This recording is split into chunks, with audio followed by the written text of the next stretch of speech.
A paz do Senhor. Bom dia, boa tarde ou boa noite. Aqui quem fala é o evangelista Tiago Pereira e eu estou sendo abrangente no cumprimentar porque eu não sei exatamente em que momento você estará assistindo esse vídeo ou ouvindo esse áudio. E eu não quero cometer o equívoco de não ter sido atencioso para você que está dando um tempo da sua atenção para que juntos possamos ouvir alguma coisa a respeito. Eu sou congregado na AD Trindade, debaixo da autoridade do pastor Benjamin Martins, a quem eu agradeço pela oportunidade que me foi outorgada por intermédio da nossa superintendência da Escola Bíblica Dominical. Hoje, domingo, dia 3 de maio, falaremos a respeito da lição de número 5, celebrando a vitória do povo de Deus, conforme nos é proposta pela revista da editora Betel. E nesse sentido eu quero chamar a sua atenção para que nesses próximos minutos que nos são reservados, para que possamos aprender algo a respeito do Salmo de número 46. Até nesse sentido, eu quero fazer algumas considerações iniciais, principalmente para você que é aluno da Escola Bíblica Dominical. Você perceberá que a aula ela será conduzida de forma muito mais sintética do que o que comumente faríamos numa escola bíblica, pelo fato de estarmos neste momento de enfrentamento dessa pandemia, em situação de quarentena, isolamento social e não termos o privilégio de estarmos indo ao templo. Mas de outra forma também eu me alegro porque eu acredito que muitas pessoas que não têm o hábito ou não podem ir ao templo estarão dessa forma nos ouvindo. Então a gente muito se alegra por conta disso. Sem mais delongas, atendemos-nos para a lição de hoje, lição de número 5, celebrando a vitória do povo de Deus. E eu quero fazer as considerações propostas aqui pela lição, e a primeira delas que nos apresenta no texto áureo que diz: Deus é o nosso refúgio e fortaleza, socorro bem presente na angústia. Salmo de número 46, verso 1.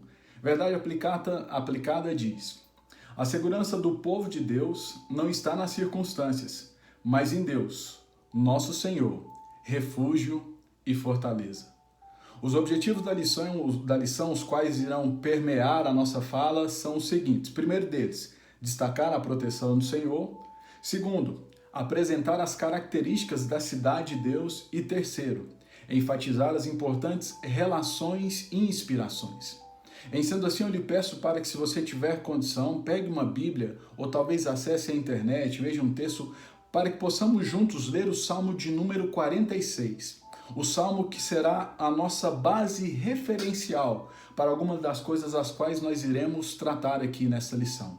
Salmo de número 46. Eu quero fazer a leitura do Salmo de número 46 e caso você queira apenas acompanhar, que o faça, eu estarei lendo na nova versão internacional, que é a NVI. E o texto diz, Salmo de número 46, eu estarei lendo os 11 versículos, 11 versos que o compõem. O texto diz: Deus é o nosso refúgio e a nossa fortaleza, auxílio sempre presente na adversidade. Por isso, não temeremos. Ainda que a terra trema e os montes afundem no coração do mar, ainda que estrondem as suas águas turbulentas e os montes sejam sacudidos pela sua fúria, há um rio cujos canais alegram a cidade de Deus, o santo lugar onde habita o Altíssimo. Deus nela está, não será abalada. Deus vem em seu auxílio, desde o romper da manhã. Nações se agitam, reinos se abalam. Ele ergue a voz e a terra se derrete. O Senhor dos exércitos está conosco. O Deus de Jacó é o nosso refúgio e fortaleza. Venham, vejam as obras do Senhor, seus feitos estarrecedores na terra. Ele dá fim às guerras até os confins da terra. Quebra o arco e despedaça a lança, destrói os escudos com fogo. Parem de lutar. Saibam que eu sou Deus. Serei exaltado entre as nações, serei exaltado na terra. O Senhor dos exércitos está conosco. O Deus de Jacó é o nosso refúgio e a nossa fortaleza. A lição de hoje, utilizando-se do Salmo de número 46 como plano referencial, ela nos permite avaliarmos algumas questões no que diz respeito à conduta do Senhor para com o seu povo. Eu não sei se você tem dado a devida atenção, Mas muitas das vezes nós amamos Deus, dizemos que servimos a Deus, mas não conhecemos a sua carta maior, que é a Bíblia Sagrada. E a Bíblia Sagrada, ela revela diversas facetas comportamentais de quem é Deus, de como Deus age, de como Deus reage, de como Deus se posiciona. E o Salmo de número 46, ele traz diversos atributos da grandeza, da soberania, do jeito, do modelo, da forma de Deus lidar e agir conosco. Então eu te convido para que juntos possamos efetivamente adicionar fé e conhecimento ao nosso saber. Lembrando que nesse caso, por estarmos tratando desse modelo de escola bíblica dominical, então eu estou consubstanciado aquilo que nos é proposto pela lição. Então, não vou falar de forma abrangente, nem de maneira exaustiva sobre o Salmo de número 46, mas eu quero pedir a sua atenção. Acredito que até no final você terá condições de perceber e de enxergar a grandeza de Deus e, além disso, de perceber o quanto eu e você carecemos desse Deus que é refúgio e fortaleza. Em sendo assim, vamos nós. A introdução, ela vai nos chamar a atenção dizendo que o Salmo de número 46, ele foi um salmo que foi escrito pelos filhos de Corá, e ele é um salmo comumente utilizado para que o povo de Deus pudesse estar se alegrando, celebrando, fazendo festa. Alguns acreditam que no tempo antigo, como salmos, ele representa um cântico ou um elencar de canções do povo de Israel. Acreditam-se que era muito comum que eles utilizassem do Salmo 46 para fazerem cânticos, principalmente nas viradas de ano, porque era um cântico de celebração, era um canto de alegria, era um canto de reconhecimento de tudo aquilo que Deus havia feito e fazia por aquele povo. E nesse sentido é lindo que o Salmo de número 46, também a história nos conta que Martinho Lutero utilizou-o como referência para fazer a composição da música muito conhecida, que na realidade é o hino da harpa cristã de número 581, Castelo Forte. Alguns até acreditam que Lutero, diante das grandes dificuldades que enfrentava, lá no início do século de número 16, ele recitava o Salmo de número 46, para encontrar em si e em Deus a força, a segurança e a convicção devida. Mas como eu não conhecia tanto assim de Lutero, o primeiro acesso que eu tive ao Salmo 46 no formato de canção foi quando, na década de 90, o cantor Matos Nascimento gravou a música Refúgio e Fortaleza, onde ele dizia: o Senhor dos Exércitos está conosco, Deus de Jacó é o nosso refúgio e fortaleza. O Senhor dos Exércitos está conosco, Deus de Jacó é o nosso refúgio e fortaleza. Eu lembro que em conhecendo essa canção, que remete ao Salmo de número 46, na minha adolescência, foi muito útil para que eu pudesse efetivamente entender que há um Deus no céu que se preocupa e que cuida de nós. O item 1 da nossa lição, ele tem por título A Ação do Senhor e a Fragilidade Humana. Como lemos no Salmo de número 46, nós percebemos que existe um agir, um manifestar de Deus, mas também existe um manifestar das forças da natureza.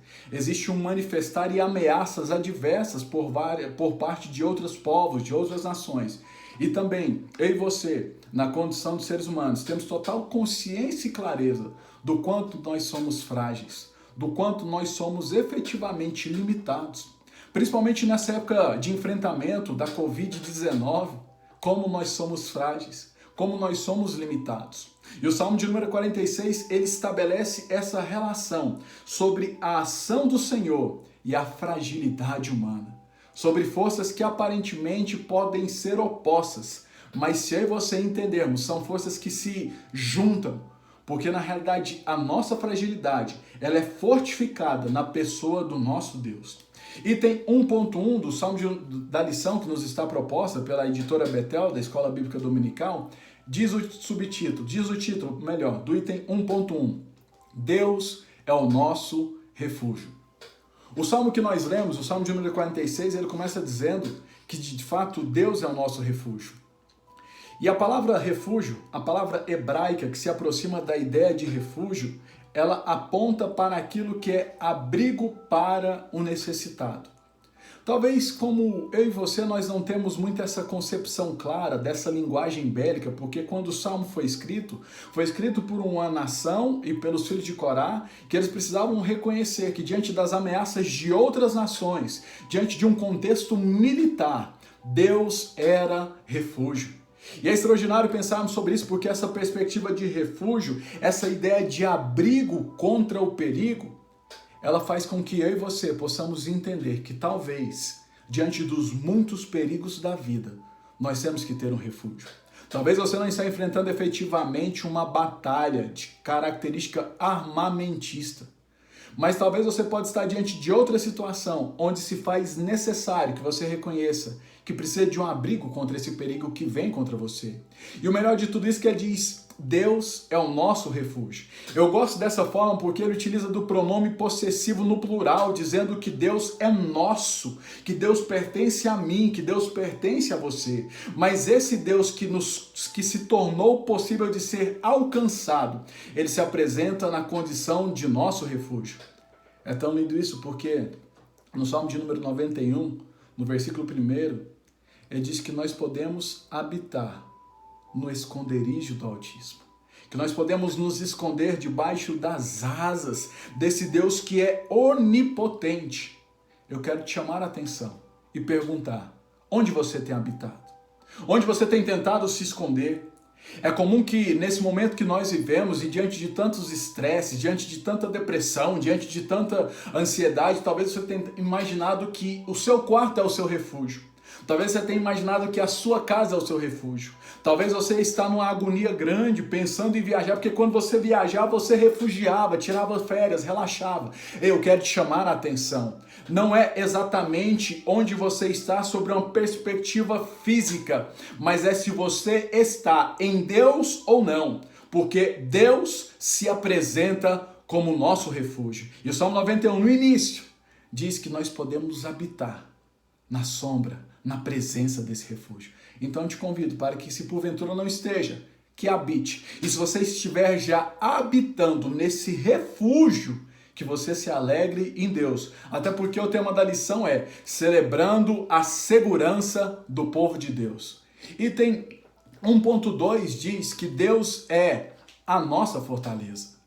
Olha o que é interessante, porque no primeiro ponto ele diz que o Senhor, ele é o nosso refúgio e agora ele é a nossa fortaleza. Essa ideia de fortaleza aponta-se para um lugar devidamente qualificado. Perceba que no primeiro ponto, no item 1.1, estava dizendo que Deus é o nosso refúgio. Sobre uma perspectiva geográfica, era como que dizer que em Deus nós estamos efetivamente refugiados no local. E quando ele vai e utiliza essa nova ideia de ser uma fortaleza, então quer dizer que no primeiro ponto, eu estou em Deus, que é um refúgio. Eu estou no local. E agora ele está qualificando a forma do local. Como é este local? Este local, que é um refúgio, ele é uma fortaleza. Em sendo uma fortaleza, ele é um local devidamente fortificado. Naquela época e nos tempos antigos, as cidades eram comum que elas fossem cercadas de muros, cercadas de muralhas, porque a força do muro ou a força da muralha da cidade determinava a sua segurança. No entanto, é que se nós retrocedermos na história do Antigo Testamento, Josué, capítulo número 6, vai falar sobre a conquista da cidade fortificada de Jericó. E diz a Bíblia que a cidade ela era tão fortificada que ela fechou os seus portões para poder trazer segurança ao povo que morava dentro daquela cidade. De acordo com alguns teólogos, eles acreditavam que a muralha de Jericó ela era tão espessa e tão elevada que possibilitava que os seus guardas eles caminhassem de cima do muro com carros para fazer o processo de guarda da cidade. Imagina você colocar um carro em cima de um muro e der voltas no local por conta da espessura daquele muro. As muralhas de Jericó eram para eles um sinônimo de garantia. Estabelecia Jericó como cidade firme, cidade fortificada, cidade que era uma fortaleza. Essa ideia de Deus que é refúgio e essa ideia de Deus que é fortaleza quer dizer o seguinte: eu e você podemos habitar neste local, nesse refúgio, nesse esconderijo. E este refúgio, este local, esse esconderijo é um local devidamente fortificado. É um local devidamente seguro. É um local de proteção efetiva. É um local de proteção contínua. É um local de proteção e elevada segurança, porque Deus é a nossa fortaleza. Assim, eu quero chamar a sua atenção que se você está nesse refúgio, e esse refúgio ele é fortificado, ele é seguro, descanse o teu coração em Deus. Descanse o teu coração no Senhor, porque este Deus é o nosso refúgio e ele também, de acordo com o salmista, é esse lugar fortificado. Ele é a nossa fortaleza. Item 1.3 diz: socorro bem presente na angústia. Então o Senhor que é refúgio, o Senhor que é fortaleza, agora ele se apresenta como um socorro bem presente na angústia. E aqui tem algumas coisas interessantes. Primeiro ponto, precisa ser socorrido aquele que carece de socorro. Logo, atenta-se que o fato de alguém precisar de algum auxílio, ele então precisa ser socorrido. Mas o texto diz que ele é refúgio, local, que ele é fortaleza, a condição ou a qualificação do local e que ele também é socorro bem presente na angústia. E eu gosto das palavras utilizadas pelo salmista porque ele diz bem presente. Esse advérbio bem que vai estar exprimindo força maior ao adjetivo de estar presente. Ele diz que o nosso Deus, ele é um socorro bem presente, e não apenas socorro. Ele não apenas está presente, mas ele é bem presente. E o melhor de tudo isso que ele diz que é um socorro bem presente na angústia. Ou seja, ele estabelece uma condição. Perceba que lá no refúgio nós falamos sobre local. Em Fortaleza, o autor está nos exprimindo a ideia de falar sobre a condição do local. E aqui ele está falando sobre uma condição situacional. Um socorro bem presente na angústia. E a conceituação de angústia é um sentimento. É algo que está de forma interior. É algo que está dentro de nós. Sobre o ponto de vista da geografia e da segurança, você está no refúgio, você está na fortaleza. Está guardado, está bem protegido. Só que talvez mesmo estando no refúgio, mesmo estando na fortaleza, está com um sentimento de angústia.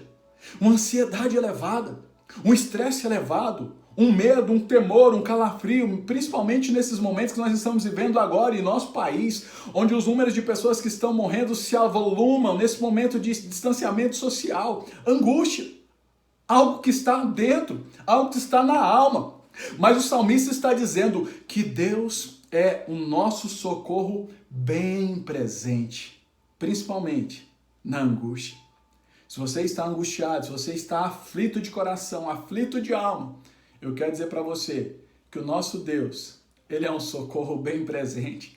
E é tão lindo isso, porque o fato dele dar essa ideia de ser bem presente, quer dizer que Deus está presente imediatamente, circunstancialmente, na hora, no ato, no ponto, no momento certo, ele se faz presente. Por isso, é um socorro bem presente na angústia. Preste atenção. Deus apenas não quer ser sua companhia, mas ele quer estar bem presente. Deus quer se fazer bem presente, principalmente nos dias de angústia. Talvez nessa hora estão me ouvindo pessoas que estão passando por um momento angustiante. Eu chamo a sua atenção. O nosso Deus, que é refúgio, que é fortaleza, ele também é um socorro bem presente. O tópico 2 da lição chama-nos a atenção com o título Completa Confiança no Agir de Deus. Ponto 2.1 diz: a confiança prevalece em meio ao caos. Versículos 2 e 3 do Salmo de número 46, ele diz: ainda, portanto, não temeremos, ou por isso nós não temeremos. Por que nós não temeremos? Porque o nosso Senhor, ele é refúgio, ele é fortaleza e ele é socorro bem presente na angústia. Então, por isso, nós não temeremos. Ele continua dizendo: ainda que a terra se transtorne, os montes se abalem no seio dos mares, ainda que as águas tumultuem e espumejem, e na sua fúria os montes se estremeçam. Olha o que ele está dizendo de algumas situações. Primeiro ele diz quem Deus é, e agora ele apresenta algumas diversas situações que podem acontecer. Ele diz que nós não temeremos, que nós teremos confiança. E é interessante que ele utiliza as palavras terras, a palavra monte. Está falando de ambiente sólido, de ambiente seguro, mas ele está dizendo que os montes, as terras vão se estremecer, inclusive eles podem ser lançados no meio dos mares. Eu sei que, de fato, naquela época era uma hipérbole, ele está utilizando-se de uma hipérbole israelita para poder falar sobre diversas situações, principalmente nós aqui que no Brasil, que não enfrentamos terremoto, talvez a gente não entenda muito bem sobre essa questão da terra tremer, da terra se abalar, mas ele está apontando coisas que aparentemente são sólidas, são seguras, e que elas podem vir a se abalar. Ele está dizendo que, pelo fato de Deus ser refúgio, ser fortaleza, ser socorro bem presente na angústia, nós não temeremos. Será que talvez eu estou dizendo agora para pessoas que perderam o emprego, pessoas que perderam renda, pessoas que talvez estavam fazendo negócios, ou pessoas que estão lidando com problemas de saúde, acreditava ter uma saúde sólida, ter uma segurança financeira sólida, ter uma vida estável, uma vida de estabilidade, mas por algum motivo, talvez você possa estar passando por uma situação onde está tendo um tremor nas suas bases sólidas. Olha, o salmista está dizendo que se você reconhecer que Deus é refúgio, se você reconhecer que Deus é fortaleza, se você reconhecer efetivamente que Ele é um socorro bem presente, você não vai temer, você não vai se abalar, você não vai se angustiar. Talvez você pode até passar por um momento de angústia, mas perceba, é apenas um momento. Não vai durar o tempo todo. É um momento. Bases sólidas podem ser abaladas, mas eu e você, se estivermos reconhecendo isso, nós não temeremos. A terra pode balançar, mas a gente não vai temer, porque nós acreditamos que o nosso Deus é refúgio e fortaleza, socorro bem presente na angústia. Item 2.2 diz, a cidade de Deus. Versículo 4, o verso 4 do Salmo de número 46, ele diz, há um rio cujas correntes alegram a cidade de Deus, o santuário das moradas do Altíssimo. Deus está no meio dela, jamais será abalada. Deus a ajudará desde a antemanhã ou desde o amanhecer. Quando o autor aponta aqui essa questão do tópico 2.2 com o título A Cidade de Deus, ele está chamando a atenção para um detalhe, porque, de acordo com o Salmo, estava apontando para a ideia de Jerusalém. Só que, sob o ponto de vista geográfico, em Jerusalém, a cidade de Jerusalém, ela não possui nenhum manancial de rio. Ela não possui um rio em si mesma. Então, por que de repente ele estava dizendo da cidade de Deus e sobre haver um rio? Aqui o salmista aponta para o fato de a cidade de Deus possuir um rio. É uma perspectiva escatológica dizendo que haverá um rio no meio da cidade de Deus. Mas deixa eu melhorar esse raciocínio para não gerar confusão na sua cabeça. A ideia desse rio na cidade de Deus, aqui está falando de uma cidade que pertence a Deus, havia um rio no meio dela, e o próprio Senhor se estabelece como um rio, como um manancial de águas. Perceba que nos versos anteriores estávamos falando sobre as fúrias dos mares, mas aqui não está apontando a ideia de que na cidade de Deus há um rio que está no meio dela. A ideia de ter esse manancial de rio, esse manancial fluvial, no meio de uma cidade, aponta para a questão da produtividade. Se você, porventura, estiver interessado em comprar um terreno, em comprar uma terra, seja uma fazenda, seja uma chácara, você vai perceber que, sobre o ponto de vista de cotação imobiliária, uma propriedade em que possui um rio ou uma propriedade onde passam águas de rio sobre ela, geralmente, ou melhor, na maioria das vezes, essa propriedade ela é vendida com valor superior de uma terra de mesmo tamanho na mesma região. Por quê? Porque rio é sinônimo de produtividade. As pessoas, antigamente, quando as pessoas viviam em épocas nômades, as pessoas tendiam a se estabelecer à beira de rios. Porque rio dá a ideia de ser algo produtivo, seja no aspecto da agricultura, seja no aspecto da subsistência. Então, o fato do salmista apontar que a cidade de Deus ela possui um rio, e esse rio está no meio, está dando a ideia dessa sustentação da parte de Deus. E se nós somos sustentados por Deus, nós somos usufrutuários de sentirmos alegria, de sentirmos paz, de sentirmos consolo. Há um rio no meio dela. E o melhor de tudo isso é que ele está dizendo que o rio está no meio. Dá-nos a percepção clara de que se faz necessário de que Deus esteja no meio. João capítulo 2 diz que Jesus e seus discípulos foram convidados para uma festa. Em decorrer dessa festa de casamento, o vinho se acaba, e eu acho lindo porque o texto diz que o vinho se acabou, mas antes de dizer que o vinho se acabou, diz que Jesus e seus amigos haviam sido convidados para a festa.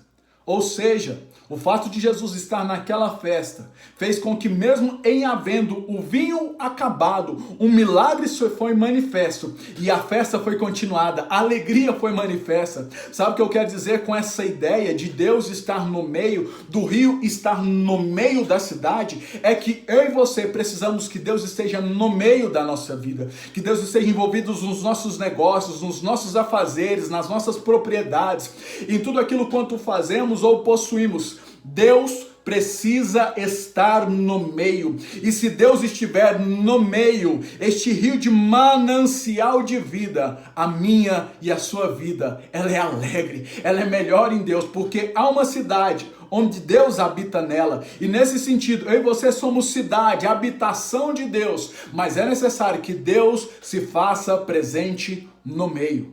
E aí? Deus está no meio da sua vida, Deus está no meio dos seus negócios, Deus está no meio dos seus sonhos, dos seus projetos, dos seus desejos. Eu não sei a sua resposta, mas a grande questão é que se Deus está no meio, se existe um rio, esse rio produz águas que podem ser, ou melhor, águas que são produtivas, águas que produzem vida, águas que produzem alegria. E talvez eu estou falando para gente que tem um coração seco, uma terra árida. Receba essa água de Deus na sua vida, porque Deus se faz presente no nosso meio, desde que busquemos a tua presença. Em buscando a presença de Deus, ele se faz um rio, um manancial de águas vivas. Item 2.3 diz: a agitação das nações e o cessar das guerras. Dos versos 6 a 9, o autor utiliza uma questão, eu quero ler aqui rapidamente, só para a gente poder ter uma ideia. Ele diz: bramam nações, reinos se abalam, ele faz ouvir a sua voz e a terra se dissolve. Esse é apenas o verso 6. Diz que haveriam guerras, haveria um movimento de nações, mas Deus acalmaria. Deus entraria na situação e produziria diferença. Mas o fato de Deus estar presente não impede que as nações se agitem, não impede que os reinos venham se abalar, porque o fato de Deus estar presente na minha e na sua vida não impede que o inimigo se levante. Não impede que o inimigo, a Bíblia diz que o inimigo ele está bramando ao derredor como um leão, buscando alguém que possa tragar. E talvez eu estou falando para pessoas que estão enfrentando esse bramido, estão enfrentando o mover de nações, estão enfrentando movimentações de guerra, estão ouvindo barulhos e estão se atemorizando. Olha, se o nosso Deus se fizer presente na nossa história, por mais que as nações se abalem, por mais que sejam criadas guerras e assolações, haverá um momento de paz, haverá um momento de calmaria. Por mais que as nações se levantem, por mais que elas se agitem, é Deus quem pode fazer cessar as guerras. E numa concepção mundial, Deus pode fazer isso, mas numa concepção pessoal, intimista e individual, Deus pode fazer cessar a guerra que está no seu coração. Deus pode fazer cessar a guerra que está dentro da sua alma. Deus pode fazer que seja cessada essa angústia que vai dentro de você. Deus faz cessar as guerras. Item 3 da lição diz relações importantes e inspirações. Item 3.1 aponta relações entre os salmos de número 46 e salmo de número 47. Eu quero ler os versos de 1 a 4 aqui do salmo de número 47 para que você possa entender essa íntima relação que existe entre eles. E diz os versos iniciais: batei palmas, todos os povos, celebrai a Deus com vozes de júbilo. Pois o Senhor é altíssimo, é tremendo, é o grande rei de toda a terra. Ele nos submeteu os povos e pôs sobre os nossos pés as nações. Escolheu-nos a nossa herança, a glória de Jacó, a quem ele ama. Como eu disse lá no início, como o salmo ele é coberto de alguma linguagem bela que talvez você não entenda. Peraí, isso. Nações, bater palmas, celebrar a Deus, Deus está nos livrando, ninguém tentou matar a minha vida, ninguém tentou contra mim, o Brasil não está em guerra. Deixa eu te situar melhor. Nós estamos utilizando a linguagem da época. O contexto do momento era esse. Era um ambiente de guerra, era um ambiente de conflito. Mas agora a aplicação para os meus dias e para os seus dias está nos chamando a atenção para que possamos nos alegrar. O verso inicial diz para que possamos bater palmas. Olha que é interessante, o 3.2 estabelece a relação entre o Salmo 46 e 48. 3.1, relação entre Salmo 46 e 47, da lição, daquilo que é proposto. Observe que o Salmo 46, o Salmo 47 e o Salmo 48, eles compunham uma trilogia do Talmud. Eles compunham, era como se fosse um hino trino. Salmo 46 começa elencando a grandeza, a soberania e o poder de Deus diante das nações. O Salmo 47, o Salmo 48 é um convite para que o povo pudesse louvar ao Senhor por tudo aquilo que ele havia feito. Numa concepção rasteira e bem simplória, entendemos que louvor é a nossa manifestação para com Deus, com base naquilo que ele fez e com base naquilo que ele faz. Essa ideia da abertura aqui de bater palmas, lá no Salmo 48 vai falar sobre alegria, para que pudéssemos nos alegrar com base naquilo que Deus havia feito. Apresenta-nos o sentimento, ou melhor, nos convida a termos a postura de alegria por tudo aquilo que Deus fez e faz por mim e por você. Nos convida a louvarmos a Deus, nos convida a celebrarmos a Deus. Então, qual que era essa relação íntima entre o Salmo 46, 47 e 48? No 46, apresenta essa grandeza, essa soberania de Deus. 47, 48, leva-nos a reconhecermos que o Deus que é grande e soberano, do Salmo 46, ele merece ser louvado, ele merece ser exaltado, ele merece ser engrandecido. E por causa disso, é necessário que haja em nós alegria. Perceba que o tema da lição é celebrando a nossa segurança, a segurança do povo de Deus. Então, celebrar aponta para essa ideia de guerra, essa ideia de festa, essa ideia de alegria. E eu acho bom porque o autor ele escolheu o verbo celebrar e colocou ele no tempo verbal, que é no gerúndio.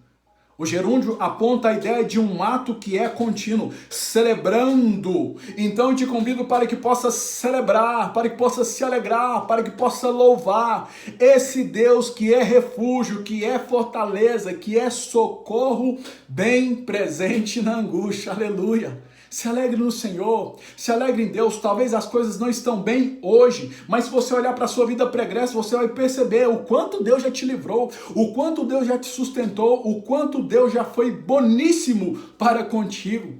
Então celebre, se alegre em Deus. Vamos caminhando para o final. Item 3.3 da lição aponta sobre a inspiração de Lutero. Eu já disse alguma coisa lá na introdução sobre a questão da canção do hino Castelo Forte.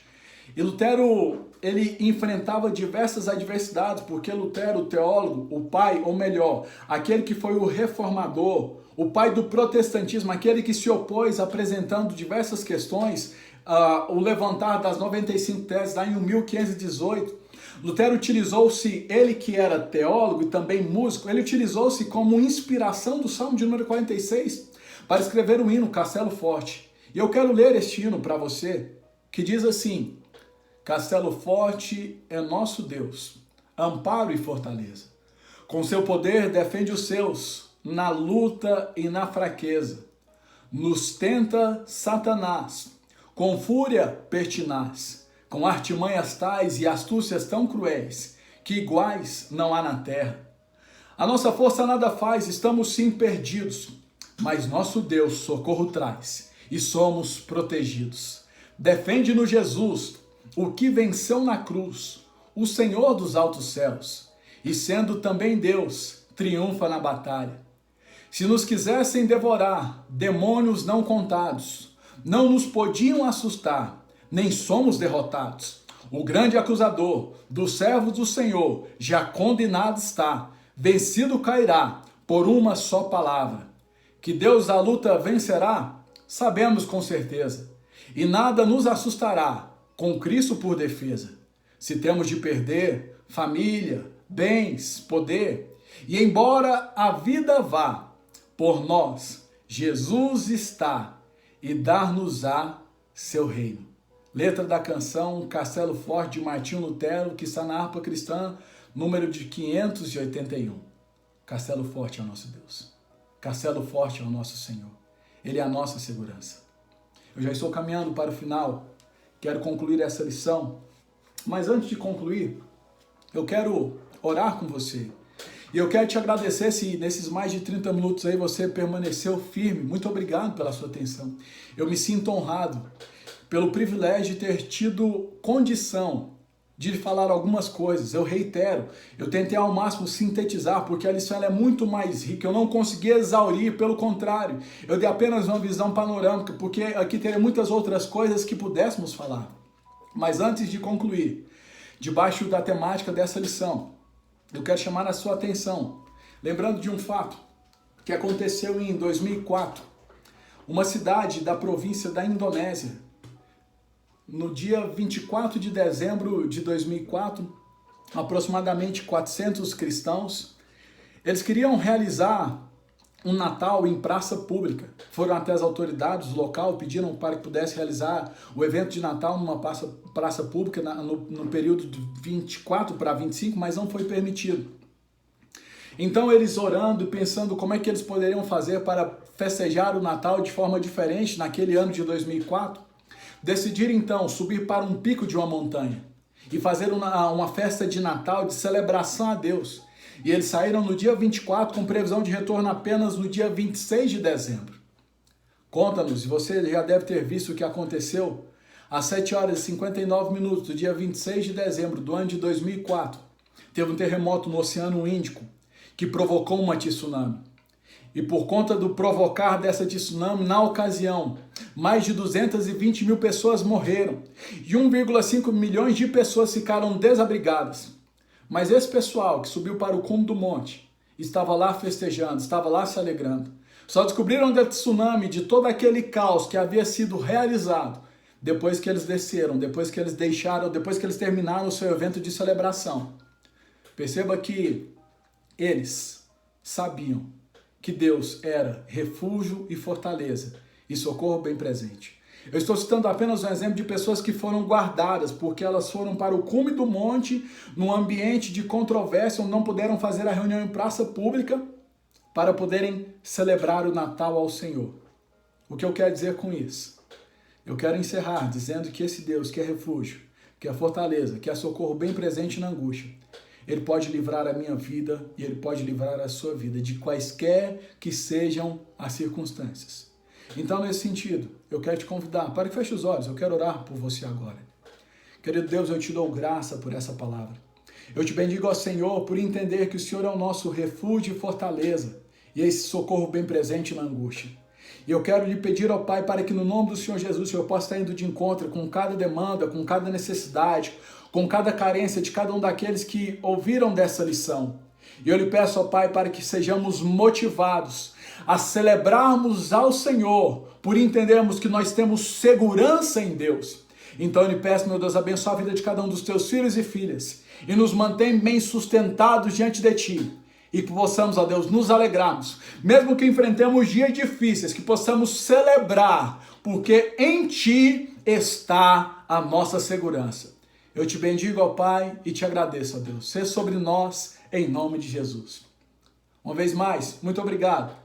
Que Deus te abençoe, que Deus te sustente e que possamos nos alegrar na presença desse Deus que é o nosso refúgio e fortaleza, socorro bem presente na angústia. Até breve. Que Deus te abençoe. Fique na paz.